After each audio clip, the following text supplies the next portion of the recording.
Bienvenue sur Cambium, le podcast de l'agroforesterie.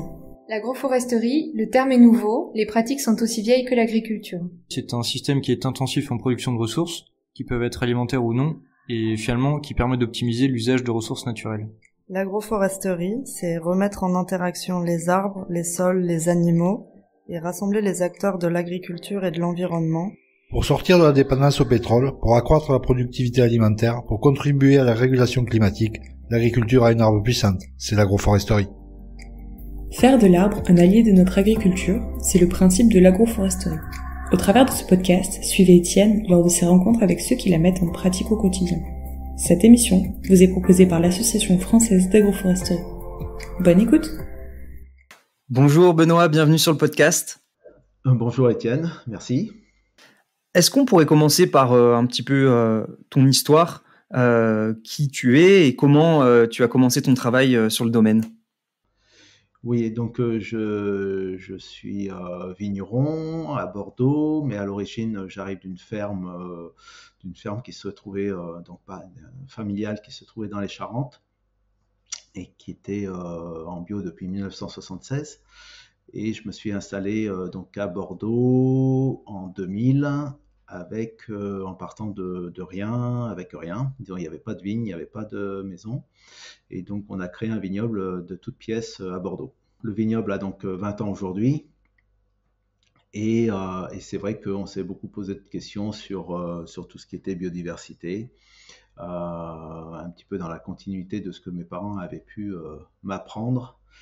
Et on s'est rendu compte qu'on manquait, dans une monoculture qui est la vigne, on manquait vraiment de biodiversité, même si on pratiquait des méthodes culturales qui allaient dans le bon sens, mais pas suffisamment. Est-ce que tu peux nous expliquer un peu plus ton terroir, à quoi ressemblent tes sols, donc voilà, la profondeur, le type de sol, éventuellement les problématiques agronomiques que tu as sur ton vignoble?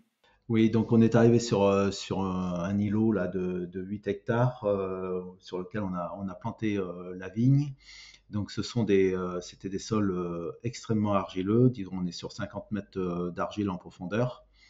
Et les sols avaient été retournés à la fin des années 80 par des labours très profonds.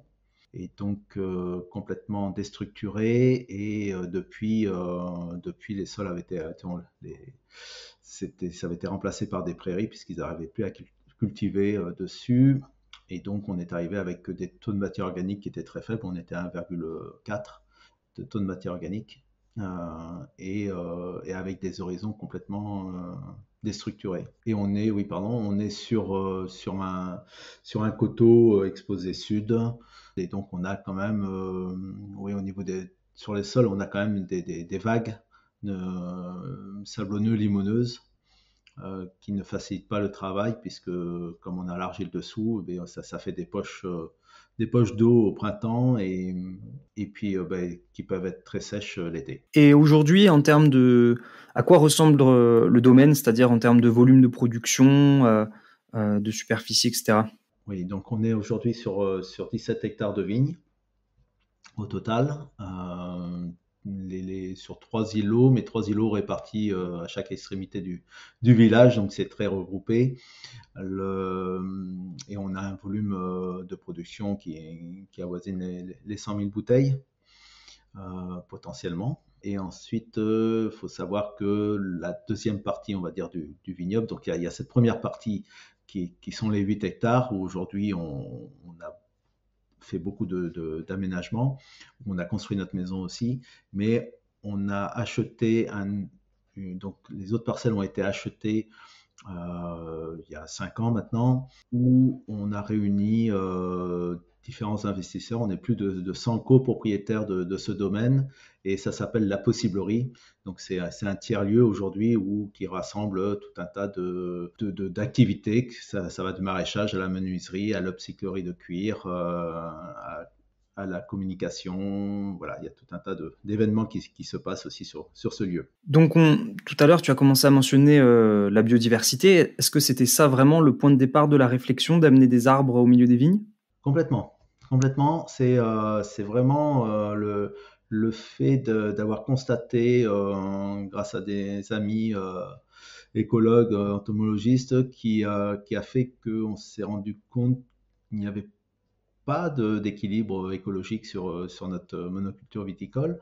Et pour ça, on a un jour réuni toutes ces personnes autour de la table, donc de différents horizons de naturalistes, hein, que ce soit les insectes, que ce soit les oiseaux, les chauves-souris. On a réuni un petit peu tout ce beau monde autour de la table et en leur posant la question suivante: comment vous feriez pour rétablir un véritable écosystème durable et résilient sur notre monoculture viticole? Et la réponse ce soir-là, c'était de se dire non, mais il faut planter des arbres. Sans les arbres sont vraiment des éléments indispensables pour établir cet écosystème.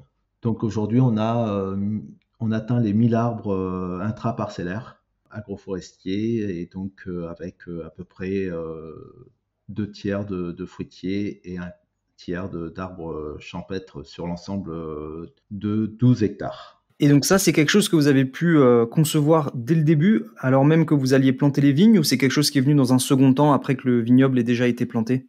Donc c'est venu dans un second temps, hein, une dizaine d'années plus tard. Donc cette table ronde a eu lieu il y a 10 ans maintenant. Et le vignoble a 20 ans. Juste une petite aparté, c'est vrai que ce soir-là, lorsqu'on m'a dit faut que tu plantes des arbres, comme de nombreux collègues, certainement j'aurais pu dire ah oui, non, mais là ça va être trop compliqué à travailler, c'est mission impossible. Et pourquoi j'ai accepté de partir dans cette aventure, c'est que tout simplement j'avais quand même planté quelques arbres sur un rang de vigne quelques années en 2008, des arbres fruitiers, avec l'idée juste de produire des fruits pour la famille. J'avais jamais entendu parler d'agroforesterie auparavant, et puis je m'étais dit que comme j'avais très peu d'espace, j'avais planté disponibles. J'avais planté ces arbres dans l'allée de vigne. Ce rang-là, donc, avec l'idée de l'arracher une fois que les arbres auraient commencé à se développer. Et puis, tout compte fait, le rang de vigne, à ce jour, il existe toujours. Et j'ai adapté les travaux viticoles avec la présence de l'arbre. Et donc, quand on m'a dit qu'il fallait mettre des arbres, j'ai dit, ok, on y va. On peut mettre des arbres. Je sais comment je vais. C'est pas insurmontable en termes de travail. Voilà. Et donc, comme ça, on est parti. On a planté 160 arbres en 2014 et 2015. Donc, sur une petite densité, on va dire, de 30 arbres en moyenne hectare. Et on a eu la chance d'être sujet d'étude aussitôt. Donc 2015, 2016, 2017, oui, c'est ça, le programme Vitiforest, et qui nous a permis de travailler avec des chercheurs de tout horizon, que ce soit sur la biodiversité, que ce soit sur l'agronomie, que ce soit sur le climat. Et c'est sur cette dernière idée où on s'est dit mais est-ce qu'on a suffisamment d'arbres? Donc il y a eu une deuxième, voire une troisième vague. Je parle souvent de 3 étapes. La deuxième étape, en effet, c'était de se dire, mais alors sur le côté climatique, avons-nous suffisamment d'arbres? La réponse, c'est clair, à 30 arbres hectares, c'est non. Donc on a densifié nos plantations, on a aussi terminé de planter sur l'ensemble du vignoble, les 8 hectares qui étaient présents à ce moment-là. Et donc on est monté à une densité de 80 arbres hectares, 70-80 arbres, pardon, hectares. Donc ça, c'était vraiment pour dire on va rajouter des arbres vis-à-vis du dérèglement climatique. Et la troisième étape, ça a été de se dire mais la vigne, c'est une liane.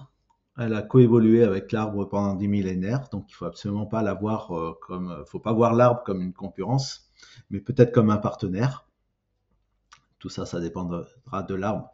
Ça dépendra de l'essence de l'arbre.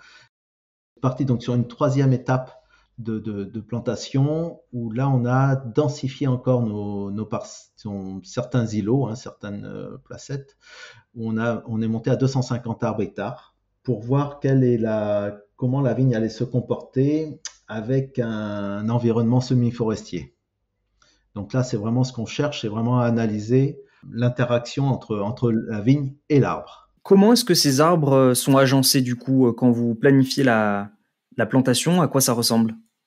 Donc on a planté, la vigne étant présente, à ce jour, on n'a pas arraché de vigne, sauf un pied de vigne de temps en temps pour mettre l'arbre à la place. Et on a vraiment incorporé l'arbre dans le rang de vigne. Alors, des rangs de vigne qu'on a choisis. Donc, ça crée des alignements d'arbres. Ils ne sont pas dispersés dans la parcelle parce qu'en termes de mécanisation, là, ce serait contre-productif. Donc, on a bien des alignements d'arbres sur un rang de vigne de manière 20-30 mètres à ce jour. Je voulais revenir sur cette décision de remettre des arbres dans le rang parce que quelque part, si on prend comme point de départ la biodiversité, vous auriez pu vous dire, on va déjà commencer par faire juste des haies, peut-être recouper certaines parcelles pour qu'elles soient un peu plus petites avec des haies autour. Quelque part, de mettre l'arbre déjà dans le rang, c'est déjà assez audacieux. Oui, et je te remercie de me reprendre parce qu'on ne peut pas faire d'agroforesterie sans haies. Et là-dessus, je suis parti directement sur l'arbre intraparcellaire, mais j'insiste bien sur le fait que, en effet, les haies sont primordiales dans le concept. Et donc en 2014, en même temps qu'on a planté nos premiers arbres, on a ceinturé la totalité de notre vignoble de haies. Alors, il y avait déjà une certaine présence sur certains abords de la forêt et quelques haies de manière naturelle. Mais en effet, on a planté un peu plus d'1 kilomètre de haies dès 2014 sur nos parcelles. Après, de découper nos parcelles, nos parcelles, c'était aussi d'arracher des pieds de vigne. Nos vignes avaient 10 ans. Elles n'étaient pas donc pas finies de payer, pas amorties. Donc automatiquement, ça aurait été préjudiciable économiquement. C'est pour ça qu'on a vraiment pris cette option et puis aussi de démontrer qu'on peut aller vite dans la transition en mettant des arbres dans le rang de vigne et que en termes de travail, l'impact sur les travaux n'est pas si considérable que ça. Voire même, les inconvénients, on a pu en faire des avantages, bien souvent. Alors pour revenir au processus de plantation, à l'époque, comment vous vous y êtes pris, puisqu'il n'y avait pas grand monde qui faisait ça? Est-ce que vous avez réussi à trouver des gens pour vous conseiller justement sur le type d'essence? Comment vous avez réussi à mettre en place ces plantations d'arbres? Alors c'est vrai qu'on n'a rien inventé puisque les anciens vignobles étaient tous accompagnés d'arbres. Du moment où on prend les tableaux, les gravures, même les photos anciennes, on voit très souvent la présence de l'arbre dans les cultures. Le seul problème, c'est tout a été arraché, on ne sait plus trop quelles sont les essences qui vont bien avec la vigne ou pas. Donc là, on a besoin d'observation et on s'est appuyé sur Arbres et paysages en Gironde avec Eddie Renaud pour établir une liste d'essences que l'on a plantées. La question du moment aussi, c'était de se dire, mais quitte à mettre des arbres, est-ce qu'on ne peut pas produire une autre culture en même temps que la vigne, telle que donc des fruitiers. Donc on est vraiment parti sur une grande diversité. On a incorporé à la fois des arbres, des feuillus, des arbres champêtres, et aussi des fruitiers à la hauteur d'à peu près 3/4 de fruitiers, pour arriver à avoir une deuxième production sur la production viticole.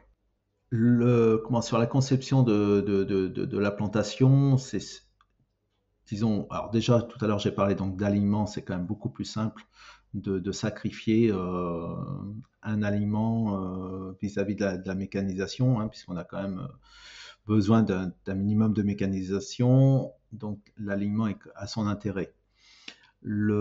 Ensuite, au niveau de la plantation, c'est vrai que nous, on est arrivé avec, donc comme je vous ai dit, beaucoup d'arbres fruitiers, des arbres fruitiers qui provenaient de chez le pépiniériste, dont je ne connaissais pas le porte-greffe. On a pioché dans un catalogue. Les arbres étaient très beaux, mais ce sont des arbres dont les racines ont été quand même sacrément traumatisés. On va les implanter dans un environnement concurrentiel. Le résultat, c'est que on obtient des arbres qui sont petits. Donc ça, vis-à-vis de la mécanisation, le passage de tracteurs, de machines, enfin ça c'est pas possible dans la vigne. On peut pas avoir de petits arbres. Donc maintenant, vous commencez à avoir un certain recul sur la plantation des arbres dans le vignoble. Et du coup, je me demande quels sont les premiers effets que tu as pu observer et que tu observes encore sur les interactions entre l'arbre et la vigne. Les interactions qu'on peut observer de l'arbre sur la parcelle de vigne, elles commencent d'abord, je trouve personnellement, vis-à-vis de l'humain.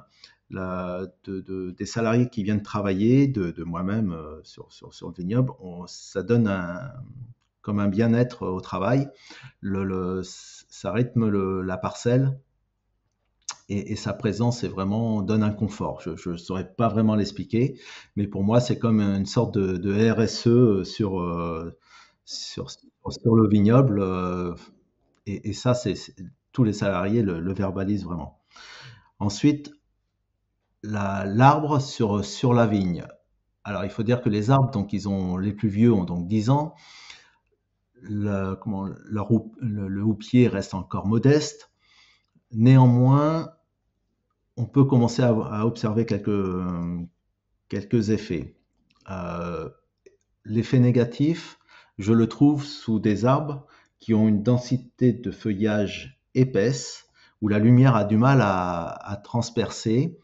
Et la vigne qui est en dessous va avoir une induction florale qui va être limitée, voire même annulée.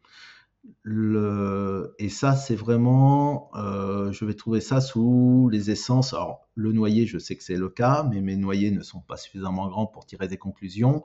Mais le cognacier, par exemple. Le cognacier, c'est une ombre totalement épaisse. Et les pieds de vigne qui restent à l'ombre toute la journée, dessous, donc plutôt côté nord, vont manquer de raisin, ou plus avoir de raisin du tout. Et une végétation qui va être très limitée. Alors cette année, on les a trognés, par exemple, et la vigne a tout de suite redémarré. Hein. Donc on verra l'année prochaine si en effet elle a du raisin ou pas. Par contre, tous les autres arbres fruitiers, ça ne pose absolument pas de problème. À ce jour, il n'y a aucune différence entre la présence de l'arbre ou pas. Après, sur les arbres champêtres, on a mis des essences à pousse rapide. Donc, on a exclu tout ce qui est le chêne, le chêne pédonculé, entre autres, où là, on voit bien de toutes les manières sur les lisières qu'à chaque fois que la vigne est à proximité d'un chêne pédonculé, entre autres, vraiment, j'insiste parce que les chênes verts dans notre région ont l'air d'être, la vigne a l'air de mieux accepter.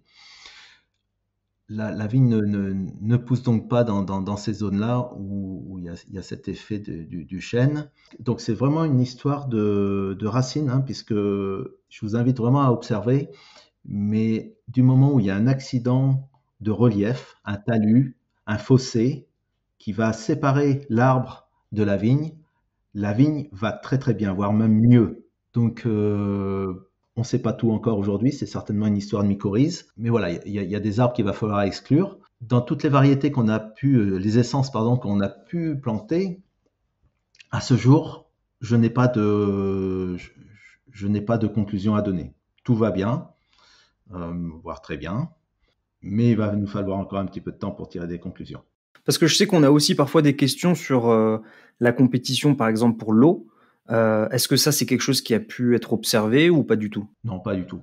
À ce jour, franchement, depuis plus de 10 ans, pour certains arbres, il n'y a vraiment aucun problème au niveau de l'eau, vraiment. Et alors du côté positif, est-ce que au contraire, le fait d'avoir planté des arbres, on commence à voir des aspects qui peuvent être bénéfiques, je ne sais pas, que ce soit sur l'ombre qui minimise un peu le stress thermique, enfin je ne sais pas, quoi que ce soit. Alors là, c'est pareil, on est sur des arbres qui ont un pied encore un petit peu petit. Néanmoins, je trouve que les grappes sont beaucoup plus allongées. Le poids doit être très sensiblement le même mais on a des grappes plus allongées à proximité des arbres, et donc ce qui est quelque chose de bénéfique, hein, quelque part, puisque c'est moins de maladies, moins d'insectes sur les grappes, c'est plus facile à contrôler. Après, ce que mon but, hein, c'est d'avoir tous ces arbres, c'est aussi de briser les vents lorsqu'il fait très chaud, parce que la vigne, elle a vraiment du mal à contrôler ces moments où il y a très forte chaleur et de mouvement d'air en même temps. Là, en général, c'est là où la vigne craque. Et donc, je compte beaucoup sur la présence des arbres pour briser les vents dans l'avenir. Et on sait qu'on en aura de plus en plus. Donc, je compte sur leur présence. Et alors, parce que tout a commencé pour la biodiversité, est-ce que là, même, je sais que c'est difficile à quantifier, je te demande pas des chiffres scientifiques, mais même d'un point de vue de la perception, de l'observation, est-ce que tu trouves que vous avez progressé sur ce plan-là? Alors, on a très très fortement progressé sur ce plan-là.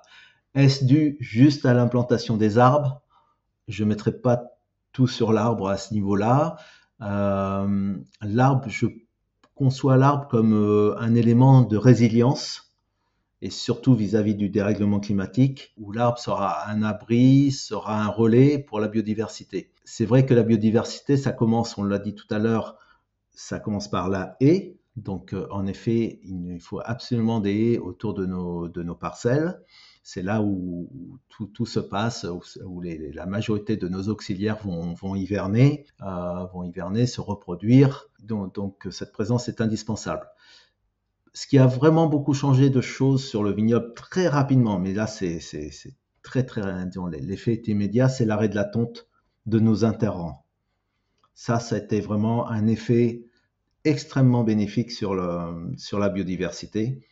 Le fait de produire de la fleur, de produire des graines, de produire du paillage, donc du couvert pour ces insectes, ça a été un effet très très positif. Et ensuite, les arbres, on va retrouver les arbres, mais c'est bien sûr plus compliqué à quantifier, mais c'est sur la circulation des chauves-souris et des oiseaux, puisque les chauves-souris ont besoin de relief pour pouvoir se déplacer. Il a bien été prouvé qu'elles mangent nos petits ravageurs Démis, Cochyllis, ce sont des petits papillons nocturnes. Mais par contre, si le contexte de chasse n'est pas adapté, elles ont du mal à investir la parcelle. L'arbre est vraiment un élément indispensable pour elles, pour créer le relief. Et on voit bien aujourd'hui que les chauves-souris ont plutôt tendance à remonter le long des lignes d'arbres que de passer au milieu des parcelles, où il y a moins d'arbres. Ce qui est intéressant, c'est que juste de laisser l'interrang moins tendu, alors que c'est quand même une approche moins risquée que de mettre des arbres dedans, potentiellement, ça, c'est un levier déjà énorme pour la biodiversité dans les vignobles, quoi. C'est un levier énorme à tout point de vue. C'est-à-dire que pour la biodiversité, c'est excellent. C'est excellent sur le captage du carbone, puisque vous allez créer de la vraie paille et qui va donc augmenter notre taux de matière organique. Ça a un effet donc aussi qui va protéger le sol, donc on va avoir beaucoup moins d'évaporation et surtout aussi moins de stress, moins de compétition avec la vigne, puisque si on ne retarde pas la végétation en début de saison par une tonte, le cycle de la majorité des plantes va se faire avant celui de la vigne. Donc ça veut dire que lorsque la majorité des plantes auront fait leurs fleurs au mois d'avril et mai, alors que la vigne est plutôt au mois de juin. Et donc là, j'ai vraiment observé une différence énorme de compétition avec un côté très favorable. Voilà, très très favorable. Et j'aime bien dire de prendre souvent l'exemple de la chauve-souris, parce c'est facile à en parler. La chauve-souris, on lui a créé un contexte favorable avec les arbres. On lui amène une diversité d'insectes avec cette population que la présence de fleurs, d'herbes, etc. va apporter. Et on lui a aussi un petit peu créé des hébergements, mais ce sont tout ce qui est nichoir à chauve-souris, c'est souvent des hébergements de relais, de repos, on va dire, pendant la nuit de chasse. Mais on lui a aussi apporté des mares de manière à ce qu'elle puisse avoir à la fois le gîte, le couvert et l'eau, puisque la première chose qu'elle va faire lorsqu'elle va se réveiller, lorsqu'elle a passé la nuit derrière une écorce à 35 degrés, c'est d'aller boire. Donc si elle doit se déplacer très loin pour trouver un bassin d'eau, une rivière, elle ne reviendra peut-être pas forcément chasser sur notre vignoble. Donc les trois sont vraiment indispensables. Et je reviens vite sur la présence d'insectes. Si on a une monoculture viticole avec une terre totalement nue, on va donc avoir la présence que de ces petits papillons ravageurs. Et les autres ne seront pas là puisque ça les intéressera pas. Mais ça veut dire que pour la chauve-souris, elle va avoir uniquement ces petits papillons à manger, comme si on s'offrait, nous, on mangeait que du riz à chaque repas. Si on a la possibilité d'avoir une salade composée multicolore, on sera plutôt attiré par cette salade plutôt qu'un bol de riz pur. Et je pense que la chauve-souris, elle ira plus facilement chasser si on peut lui proposer une salade multicolore. Je me rends bien compte que les arbres sont encore jeunes, donc on ne peut pas vraiment attribuer des impacts de manière certaine. Mais si on réfléchit juste en termes de biodiversité, donc que cette biodiversité soit revenue à travers les arbres, à travers le couvert herbacé, mais en tout cas, si on part du principe que cette biodiversité a augmenté, est-ce que tu as pu constater justement un impact sur une réduction des ravageurs? Ou est-ce que pour le moment, c'est encore quelque chose que tu espères voir dans le futur? Oui, toutes ces dernières années, on n'a absolument pas eu besoin de mettre d'insecticides sur les eudémies et cochilis, par exemple. On voit bien que sur de nombreux ravageurs, tout type, la présence de toute cette population autochtone a un impact sur leur présence, sur la quantité de population de ces ravageurs. Néanmoins, cette année 2023, qui a été une année d'une pression incroyable des vers de grappe, donc Eudémies et cochilis, je dois avouer que c'est la première fois où j'ai quand même eu la présence. Leur présence a été visible.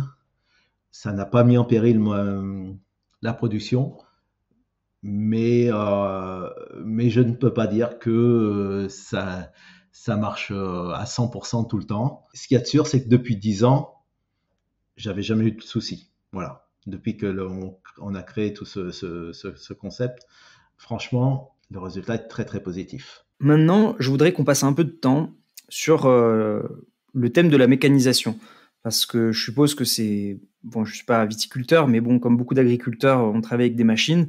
Et souvent, la problématique de l'arbre, une des problématiques peut être autour de se compliquer la vie avec les machines qu'on utilise. Et donc, du coup, j'aimerais comprendre quelles sont aujourd'hui les tâches mécanisées sur la ferme et en quoi l'arbre gêne ou ne gêne pas ces tâches-là. Il est certain que le fait d'avoir introduit l'arbre dans le rang de vigne implique que tous les outils qui enjambent le rang ne peuvent plus être utilisés.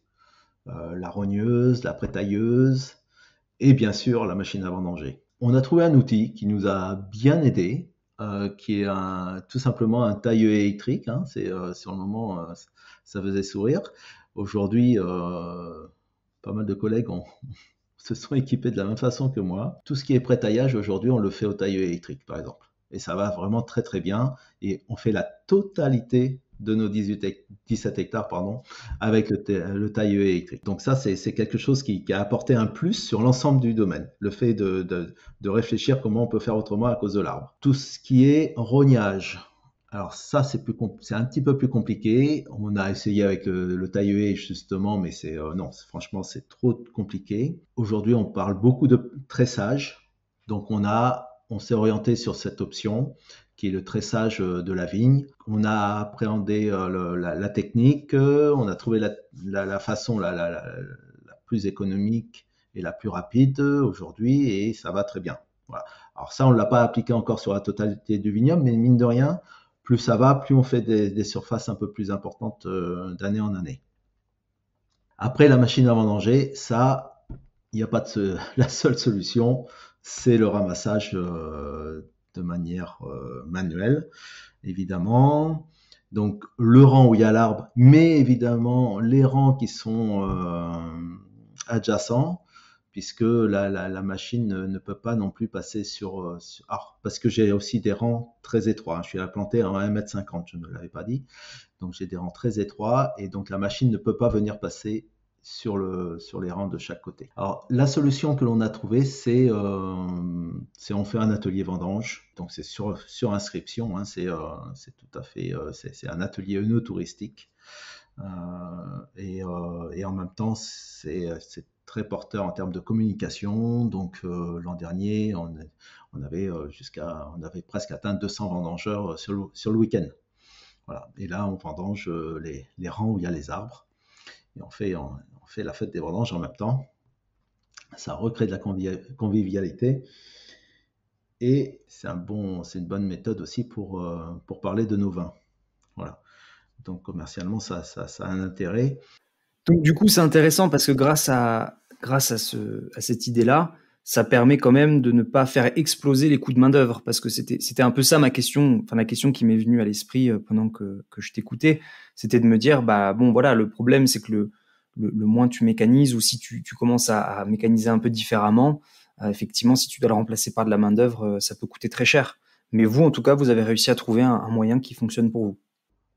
Oui, absolument. Franchement, on peut pas dire que la présence de l'arbre a changé grand-chose dans la main-d'œuvre en soi, mis à part vraiment éventuellement le rognage, hein, ça par contre, le fait de faire du tressage, ça prend plus de temps. Mais après le reste, franchement, non, ça rien fait exploser du tout. Il y a juste l'arbre qu'il faut conduire, qu'il soit bien droit. On peut pas se permettre d'avoir des arbres qui se mettent à pencher. Donc il leur faut un très bon enracinement, d'où l'importance de choisir le matériel végétal. Ça, c'est très important. Et de les faire suffisamment haut pour qu'on puisse au minimum passer avec un tracteur à proximité. Bien sûr, un tracteur sans cabine. Ce sera toujours compliqué de passer avec un tracteur avec une cabine. Ça, c'est les arbres viendront. Il y aura toujours une branche qui viendra endommager le tracteur. Voilà, c'est sûr. Et du coup, ça amène bien ma prochaine question, qui était vraiment sur la taille. Donc, on comprend un peu les objectifs pour l'arbre dans la parcelle, la forme qu'il doit avoir. Mais tu as évoqué plusieurs choses. Tu as évoqué aussi le fait de trogner. Est-ce que tu peux nous décrire un petit peu les différents modes de gestion qu'il y a sur la ferme, et puis aussi nous expliquer un petit peu à travers les années, à partir de la plantation, à quoi ça ressemble de s'occuper des arbres dans le rang? Oui, donc la taille des arbres fruitiers, sur mes tout premiers arbres fruitiers, je les avais installés beaucoup trop bas, donc juste au-dessus du dernier fil, au niveau de la fourche, hein. Et j'ai voulu les étendre dans le sens du rang. Dire je vais les étirer dans le sens du rang. Et là, c'était une erreur énorme, puisque déjà, je suis pas arboriculteur, donc la taille des arbres fruitiers, c'était secondaire pour moi à ce moment-là. Et ensuite, le fait d'étirer les arbres dans le sens du rang fait qu'on a une prise au vent qui est beaucoup trop importante, et ils vont être entraînés plus facilement à se décaler du rang. Et comme je disais à l'instant, ça, c'est pas possible pour la mécanisation. Donc je préfère aujourd'hui les laisser monter en hauteur et qu'ils obtiennent leur boule naturelle, qui leur va bien, qui leur permet d'être stables, avec bien sûr cette petite problématique qu'ils vont avoir un effet en hauteur sur les rangs avoisinants. Ensuite, les arbres champêtres sont tous à peu près, ou ils seront tous taillés en trogne ou en tétard, de manière à ce qu'ils aient un impact limité de leur houppier, hein, bien sûr. Et là, par contre, ces derniers temps, je me suis rendu compte, justement, pour revenir sur sur l'ombrage porté par l'arbre, il va falloir que ces trognes soient suffisamment élevées. Si on les taille trop bas, on va avoir une ombre portée, parce que bon, un trogne, après, ça a quand même une ombre qui est très épaisse, hein, et l'ombre portée va se retrouver au pied de l'arbre. Et donc les pieds de vigne qui sont à proximité vont être impactés de manière plutôt très négative. Donc je pense qu'il faut monter les trognes le plus haut possible. Alors plus haut possible, ça veut dire quoi? Je pense que c'est un minimum 3,50 m de haut, de manière à ce que cette ombre circule sur la vigne rapidement dans la journée.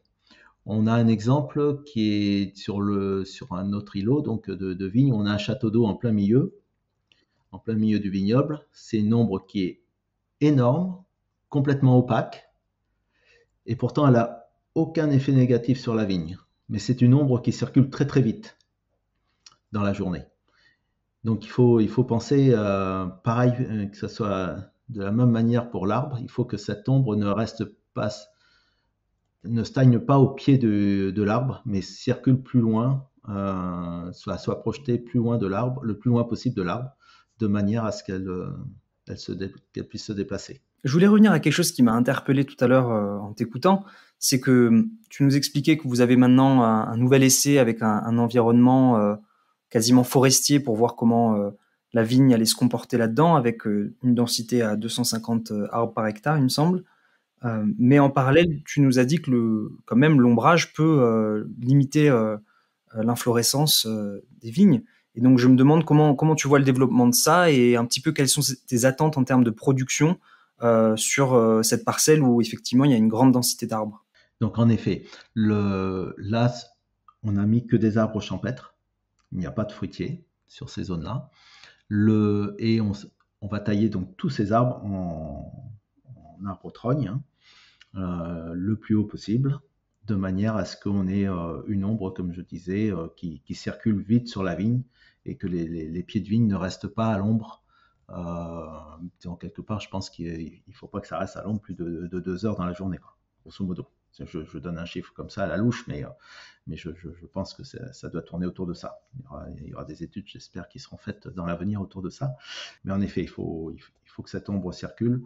Le fait de faire donc tout soit taillé en trogne, on va limiter la partie arborée en surface. Par contre, ce que je recherche, moi, c'est vraiment la partie arborée sous terre, la présence que tous mes pieds de vigne soient accompagnés de l'arbre, qu'il y ait vraiment des échanges qui se fassent par le sous-sol. C'est là où je pense qu'on a les meilleures interactions à rechercher entre l'arbre et la vigne. Tu as mentionné quelques erreurs parfois, un petit peu sur la taille des fruitiers au début, mais je me demandais si voilà, tu devais te rencontrer il y a une dizaine d'années quand tu commençais ton projet agroforestier. Est-ce qu'il y a des conseils aujourd'hui que tu pourrais donner ou est-ce qu'il y a un retour d'expérience sur des erreurs à ne pas commettre? Est-ce que tu as quelque chose à nous partager là-dessus? Oui, donc il y en a peut-être deux. Un, ça va être sur le matériel végétal. Sur le matériel végétal, on se rend bien compte que plus l'arbre est développé, plus il aura du mal à s'enraciner correctement et à avoir un développement les années suivantes qui sera dont il va être plus sujet aux maladies, à tout un tas de choses. Donc aujourd'hui, depuis 2018, toutes les plantations que nous faisons sont uniquement des petits plants avec un système racinaire très chevelu, de manière à ce qu'il s'implante facilement et qu'on ait bien le système pivotant qui de l'arbre qui s'implante en profondeur. Et il en est de même pour les arbres fruitiers. Les arbres fruitiers, on va donc planter tout en porte-greffe, des petits porte-greffes, et on viendra dans un second temps les greffer sur place, ce qui nous permet en même temps de choisir les variétés. Aujourd'hui, on est même conservatoire des variétés. On a plus de 72 pommes, variétés de pommes différentes, par exemple. Donc Donc c'est important de penser vraiment matériel végétal. La deuxième chose, c'est en effet, si on vient à créer une parcelle, peut-être que là, on va peut-être pas s'embêter à mettre des arbres dans une ligne de vigne, hein. Je vais planter une nouvelle parcelle l'année prochaine. Là, on va écarter les rangs de vignes de manière régulière, où on va venir introduire les arbres de manière à ce qu'on puisse ne plus avoir, bien sûr, les soucis de mécanisation que peuvent poser l'arbre dans un rang de vigne. On va vraiment séparer la vigne et l'arbre. On va faire 8 ou 10 rangs de vignes, et on va écarter la vigne, où on va introduire l'alignement d'arbres. Il sera plus du tout en présence de vignes dans le même linéaire. Et là, on va plutôt faire beaucoup d'arbres fruitiers, des hautes tiges, des demi-tiges, et des petits fruits rouges en bas dans l'aliment, de manière à diversifier les cultures. Voilà un petit peu l'idée que l'on a. Ça ressemblera comme si on remplaçait, par exemple, un rang de vigne tous les, je sais pas, 8-10 rangs de vigne par une haie fruitière diversifiée, quoi, quelque part, qui remplace le rang. Absolument. Avec potentiellement quand même une idée d'avoir des pieds de vigne résistants qui vont grimper sur les arbres pour faire de la vigne en hautain, qu'on ira vendanger ensuite dans les arbres. Pourquoi pas, c'est une petite idée, mais ça reste secondaire. Peut-être ma dernière question, c'est de réfléchir un peu ensemble à l'avenir de la vitiforesterie un peu plus largement. Est-ce que toi, tu vois vraiment un potentiel fort pour qu'il y ait des arbres sur tous les domaines viticoles, ou est-ce que pour toi, il y a encore des freins très importants qui empêchent ça d'être mis en place? Le frein, c'est la mécanisation, c'est certain. Donc c'est vrai que j'invite beaucoup de collègues lorsqu'ils viennent me voir, me rencontrer, à faire un petit peu comme ce que j'ai connu moi au départ, hein. J'ai eu un rang de vigne. Ce rang de vigne, j'ai appris à le gérer, et j'ai vu que c'était pas insurmontable. Et donc à partir de là, j'ai adapté mon travail, et j'ai pu démarrer l'agroforesterie sur la totalité du vignoble. Voilà, j'invite vraiment les collègues à se prendre un petit rang de vigne, et puis mettre des arbres dedans, et voir comment ils peuvent, avec leur matériel, gérer ce rang-là. Voilà. Et puis petit à petit à l'adapter, et ensuite à étendre la surface. Par contre, c'est vrai que c'est peut-être maintenant qu'il faut le faire, parce que le réchauffement climatique va peut-être va pas nous faciliter la tâche pour planter les arbres dans l'avenir. Et du coup, c'est un peu ma question. Est-ce que aujourd'hui, pour un vignoble, planter des arbres, c'est forcément faire un compromis sur la performance économique ou non? Moi, je dirais que c'est pas le compromis, il n'est pas insurmontable. Il est vraiment pas insurmontable. En plus, aujourd'hui, si on vend des bouteilles, c'est vraiment parce que la conjoncture est compliquée, et c'est vraiment parce qu'on a une histoire cohérente de A à Z sur la façon de conduire notre vignoble. Et lorsqu'on parle d'arbres, le consommateur, il est tout de suite attentif. C'est un élément important. Donc, quelque part, moi, économiquement, aujourd'hui, je suis très heureux d'avoir planté des arbres. Puisque, ok, il y a peut-être, il y a quand même des tâches supplémentaires, ça pose quelques petits soucis, comme on a pu en parler.